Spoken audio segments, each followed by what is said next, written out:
చూస్తుంటే మీరు మంచి జోష్ మీద చప్పట్లు కొడుతున్నారు. హాస్టల్ పక్కకేనా? ఈ పక్కనే కదా హాస్టల్. యాక్చువల్గా సభను అలంకరించినటువంటి పద్ధతులలో దాన్ని వినియోగించుకొని భావితరాలకు మనం లాభం చేసే వాళ్ళం అవుతాం అనేటువంటిది ఈ కార్యక్రమం యొక్క ముఖ్య ఉద్దేశం. ముఖ్యంగా ఇప్పుడు మనకు ఈ ప్రకృతి ఇచ్చేటువంటి వాటిలో ముఖ్యమైనటువంటిది నీరు. నీరు ఉండడం వల్లనే మనం అన్నీ చేయగలుగుతాం. ఇప్పుడు ఈ సంవత్సరం చూస్తే ఏమవుతుంది, వర్షాలు అసలు రావట్లేదు, చాలా ఇబ్బంది ఉంది. మీ అందరికి తెలుసా? వర్షాలు వస్తున్నాయా, పడుతున్నాయా? దాదాపు ఒక 2 నుంచి 3 సార్లు పడేయచ్చు అంతే. అయితే ఈ ఉన్నటువంటి నీరును మనము వృధా చేయకుండా మనము ఎలా వినియోగించుకోవాలి అనే దాని గురించే ముఖ్యంగా ఈ క్యాచ్ ద రెయిన్ అనేటువంటి ప్రోగ్రామ్ను గవర్నమెంట్ ఇంట్రడ్యూస్ చేసింది. మనము ఇనుకుడు గుంత రూపంలో అదే వాటర్ని సేవ్ చేసి మనము గ్రౌండ్ లెవెల్, వాటర్ యొక్క గ్రౌండ్ లెవెల్ పెంచుకోవచ్చు. తెలుసు కదా, గ్రౌండ్ లెవెల్ పెంచుకోవచ్చు. ఆ గ్రౌండ్ కానీ పడినటువంటి సందర్భంలో కూడా మనం తాగడానికి కానీ ఇనుకుడు గుంతలు ఇంట్లోనే మనము వచ్చు.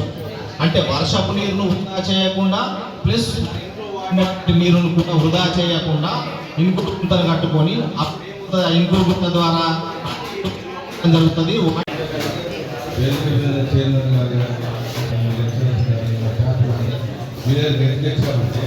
మీరు ఇప్పుడు చదువుకునే వయస్సు, చదువుకొని మంచి అనేది నేర్చుకున్న వయస్సు, ఇవన్నీ తీసుకుపోయి మళ్ళీ ఒకవేళ చదువుకొని తల్లిదండ్రులకు కానీ పక్కకున్న వాళ్ళకి కానీ రేపు చదువుకున్నది మేము ఈ విధంగా మేము విధంగా ఈ కార్యక్రమం చేయాలి అనే విషయం మీద పబ్లిక్ అవగాహన, అటు కుటుంబాలకు అవగాహన, తెలుగులోకి తెలియపరచాలనే ఉద్దేశం మీద మీ దగ్గరకు వచ్చి మేము ఇంతమందిని చెప్పడం జరిగింది. మీ టైం వృధా చేస్తలేం, మా టైంలో ఒక 15 నిమిషాలు చెప్తా. ఓన్లీ రెయిన్ వాటర్ ఒకటే కాదు మనం చేయాల్సింది. ప్లాస్టిక్ ఉన్నది, రోజు ప్లాస్టిక్లో మనం మా ఇళ్ళలో ఉంది, మీ ఇళ్ళలో ఉంది, అందరి ఇళ్ళలో ఉంది. అయినా ఆ మహమ్మారిని మార్చలేమంటే మనం ఏమన్నంటే షాపుల పేరు చెప్తాం, షాపులో ఏమిటో కంపెనీల పేరు చెప్తాడు. నువ్వు తీసుకున్నట్టు నాకు అర్థం అన్నాక షాపు చేస్తాడు, కంపెనీ ఏం చేస్తాడు. నువ్వు షాపుకి పోయిన తర్వాత నాకు ఈ ప్లాస్టిక్ వద్దాం అంటావు. వద్దాన తర్వాత 3 సార్లు 4 సార్లు అరే ఈ పిల్లగాడి వీళ్ళ తల్లిదండ్రులు కానీ వీళ్ళు కానీ మా ఊరులు కానీ ప్లాస్టిక్ ముడతలేదు, ఇక ప్లాస్టిక్ మనం తీసేద్దాం, వేరే ఏదైనా ప్రత్యేకంగా ఏర్పాటు చేద్దామని ఆలోచన చేస్తాం. ఆ తర్వాత షాపులో ఏం చేస్తారు, ఈడ పోతుంది కాబట్టి బట్ షాప్ ఆడికి తెచ్చుకోకపోయేసరికి అయిపోతలేవని చెప్పి కంపెనీలు కూడా బంద్ చేస్తారు. మనం విడిదిరిగి కంపెనీని బంద్ చేయమని చెప్తాం. కంప్యూటర్ని బంద్ చేయమని చెప్పకపోతే మనమే బంద్ చేస్తే వాడు ఆటోమేటిక్గా బంద్ అవుతారు కదా. కాబట్టి దయచేసి ప్లాస్టిక్ను ఇట్లా కనపడలేకుండా చేయండి. దానివల్ల నష్టాలన్నీ రోజు పేపర్లలో చూస్తున్నారు, టీవీలలో చూస్తున్నారు. ఒక ప్లాస్టిక్ వాట్సాప్లో కూడా రావచ్చు. ఒక ప్లాస్టిక్ భూమిలో 450 సంవత్సరాలు పడుతుంది కరగడానికి. నమ్ముతారా మీరు? 450 సంవత్సరాలు పడుతుంది ఒక ప్లాస్టిక్ కవరు భూమిలో కరగడం. మీ సైన్స్ సబ్జెక్ట్ ఉందా ఇక్కడ? హెచ్ఈసి, సిఈసి, హెచ్పిపి సైన్స్ ఉన్నదా? కాబట్టి సైన్స్లో కూడా ఈ సబ్జెక్ట్ ఉండదు ప్లాస్టిక్ మీద. మా చదువుకున్నప్పుడైతే లేదు, కానీ ఎందుకంటే మేము చదువుకున్నప్పుడు ప్లాస్టిక్ ఏదో అర్థమైందా? అన్నీ ఇస్తారాకులు, మూతుకాకులు పోయి తీసుకొచ్చి కుట్టుకొని పండుగలకు పబ్బలకు అది అరటాకులు అంటే అప్పుడు మన దగ్గర లేవు, కానీ తెలంగాణలో ఆంధ్రలో వస్తూ ఉంటాయి. మన దగ్గర అన్ని మూతుకాకులు, ఇవన్నీ ఇస్తారాకులు చేసి అమ్మేటోళ్ళు. 25 రూపాయలకు కట్ట, 5 రూపాయలు, 2 రూపాయలు, చారాను ఆటాను అప్పుడు తిరుగులేదు. అవిట్లనే తినేటోళ్ళు.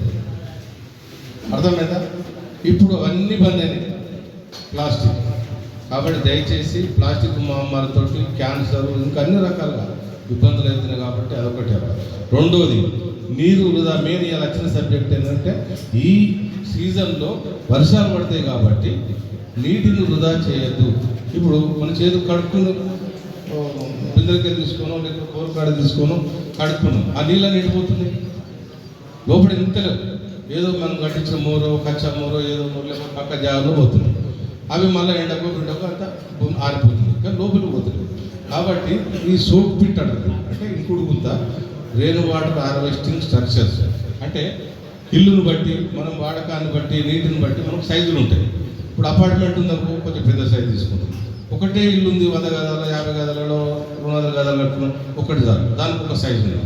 కాబట్టి ఆ సైజు ప్రకారము మనం గుంత తీసి ఆ గుంతలో ఇంత కంకర, ఇంత ఇసుక, కొంత హౌస్ పెట్టి కూడా నీళ్ళు తీసుకోవచ్చు, హౌస్ లేకుండా కూడా తీసుకోవచ్చు.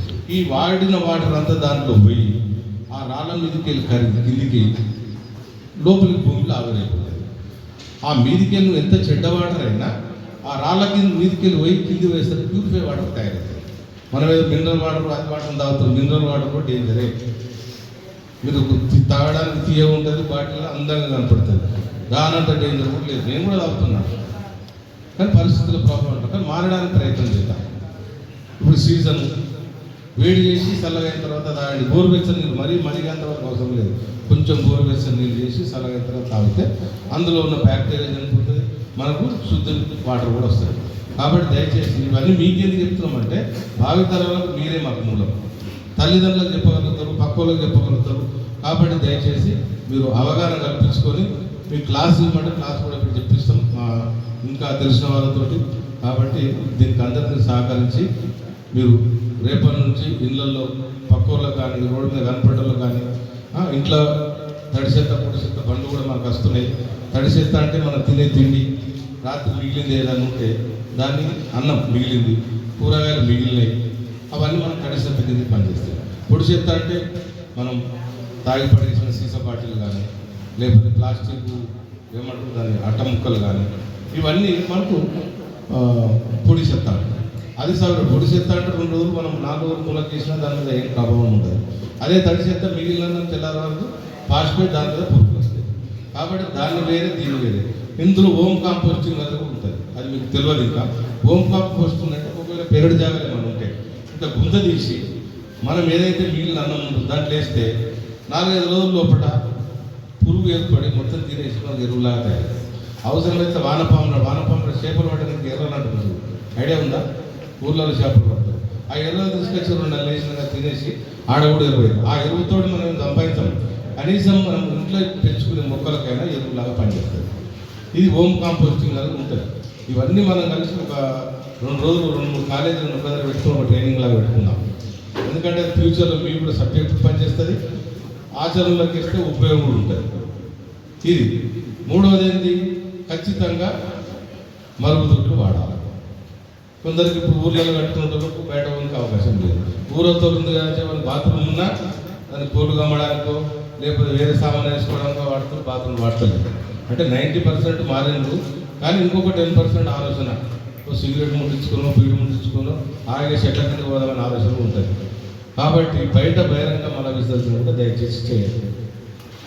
ఇవన్నీ ఎందుకు చెప్తున్నామంటే దానివల్ల ఇప్పుడు మల విసర్జన బయట చేసినాం, దానివల్ల ఈగలు దోమలు దాని మీదకి వెళ్ళి మళ్ళీ ఎటొస్తే మళ్ళీ మన ఇంటికి వెళ్తాయి, మళ్ళీ మననే కుడుతుంది.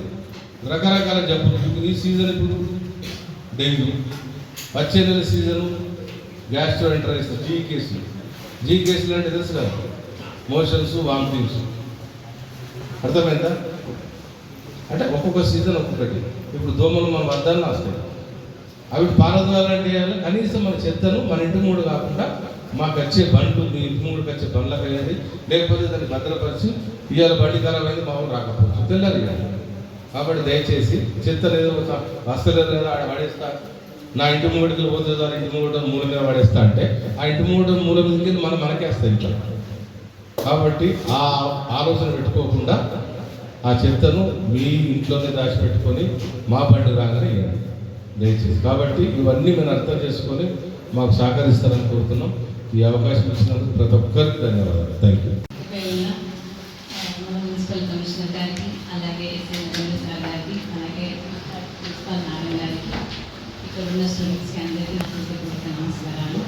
High students, hello, good afternoon వాళ్ళకు. ఈరోజు నేను ఇందులో ఛానల్లో ఇంపార్టెంట్ సబ్జెక్ట్ మీద ఒక టాపిక్ మీద మాట్లాడడానికి మేము ముందుకు వచ్చాం. అదే క్యాచ్ ది రెయిన్. అవునా? అంటే ఏంటి క్యాచ్ ది రెయిన్ అంటే మీకు ఏమైనా తెలుసా? చెప్పండి, మీకు ఏదైనా ఐడియా ఉంది చెప్పండి. మీకేమైనా ఐడియా ఉందా? ఓకే, మీకు ఒక చిన్న క్వశ్చన్. ఏం లేవు, మనకి దాహం వేస్తే ఏం చేస్తాం? వాటర్ తాగుతాం. ఆ వాటర్ ఎక్కడి నుండి వస్తుంది? సేలో గట్టిగా చెప్పండి. ఎక్కడి నుండి వస్తున్నాయి వాటర్? అర్థం అవ్వట్లేదు. ఓకే, మనకి దాహం వేస్తే మనం ఏం చేస్తాం? వాటర్ బాటిల్ తీసుకొని వాటర్ తాగిస్తాం, అవునా? ఆ వాటర్ ఎక్కడి నుండి వస్తుంది? మనకు బోర్ ద్వారా, కుళాయిల ద్వారా మనకు వాటర్ వస్తుంది, అవునా?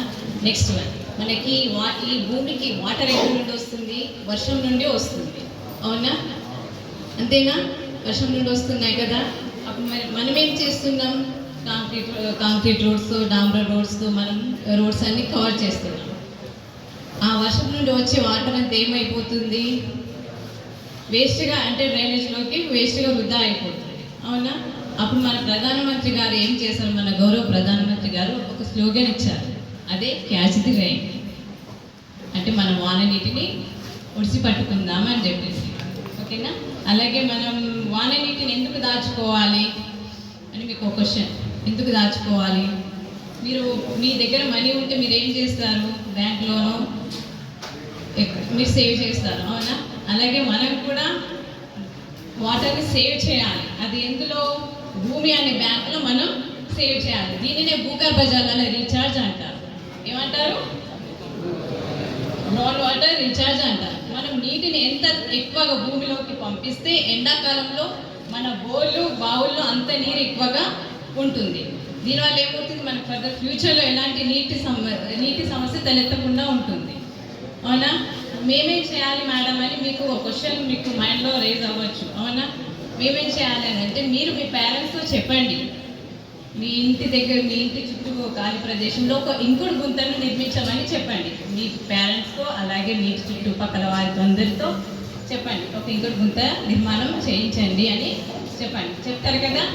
ఓకే, ఇది చెప్తూ నాకు ఒక ప్రామిస్ చేయండి. అలాగే మనం ఒక చిన్న ప్రతిజ్ఞ కూడా చెప్తాం, ఓకే? నీటిని ఆదా చేయడానికి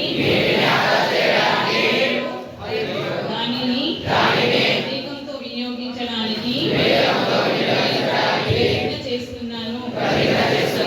నేను నీటిని సముచితంగా ఉపయోగిస్తానని ప్రతిజ్ఞ చేస్తున్నాను. అలాగే